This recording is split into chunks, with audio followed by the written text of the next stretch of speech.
দাদা ফ্যাক্টরিতে দেখলাম এক কালার, আবার এখানে আবার কালার চেঞ্জ।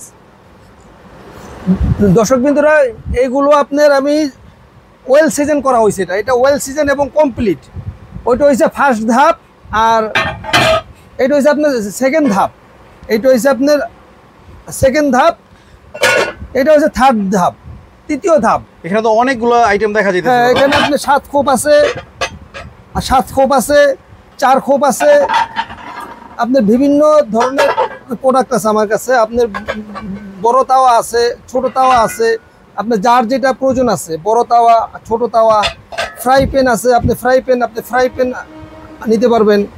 তারপর আপনার এই যে রুটি ভাজা তাওয়া আছে, রুটি ভাজা তাওয়া, তারপর আপনি এই গ্রিল রান্না করতে গেলে এটা নিতে পারবেন। যার যেটা প্রয়োজন আমার কাছে যোগাযোগ করেন, আমি দিতে পারবো আপনাদের। তো দর্শক আপনারা কিন্তু দেখলেন এখানে কিন্তু অনেক ধরনের আইটেমগুলো রাখা আছে। যেহেতু এগুলা সামনে পিঠা সিজন আসতেছে, পিঠাও আপনারা ভাজতে পারবেন, চাইলে কিন্তু একসাথে অনেকগুলো ডিমও ভাজতে পারবেন। তারপরে এখানে কিন্তু ফ্রাই প্যান আছে, অনেক মাছ ভাজা, ডিম ভাজা, যেটা ইচ্ছা ওটাই করতে পারেন আপনারা। কিন্তু অনেক ধরনের প্রোডাক্ট কিন্তু রাখা আছে।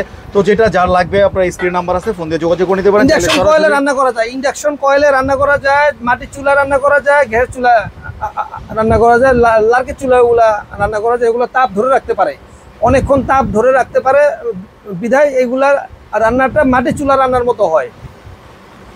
ওকে দর্শক, যারা লাগবে আপনারা ভিডিওর স্ক্রিনে নাম্বার আছে, ফোন দিয়ে যোগাযোগ করে নিতে পারেন। চাইলে সরাসরি কিন্তু আপনারা ফ্যাক্টরিতে এসে দেখে শুনে বুঝে নিতে পারেন। তো আজকের মধ্যে ভিডিওটা এই পর্যন্তই। ভালো থাকবেন সবাই, সুস্থ থাকবেন, আল্লাহ হাফেজ।